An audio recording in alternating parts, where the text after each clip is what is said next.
अक्कलकोट तालुक्यातील हालहळ्ळी येथे विहिरीच्या कठ्ठ्यावर बसलेल्या प्रदीप शिवानंद बिराजदार वय 12 याचा बुडून मृत्यू झाला। ही घटना रविवार 12 जुलै 2026 रोजी सकाळी घडली। याबाबत उत्तर पोलीस ठाण्यात गुन्हा दाखल करण्यात आला आहे।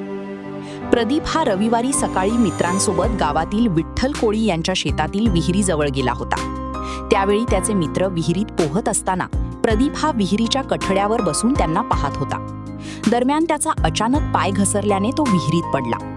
पाण्यात पडल्यानंतर तो वर न आल्याने सोबतच्या मुलांनी घाबरून गावात धाव घेत ही माहिती कुटुंबियांना दिली। यानंतर प्रदीपचे वडील शिवानंद बिराजदार, नातेवाईक आणि ग्रामस्थांनी घटनास्थळी धाव घेऊन विहिरीत शोध मोहीम राबवली। काही वेळाने प्रदीप पाण्याच्या तळाशी आढळून आला।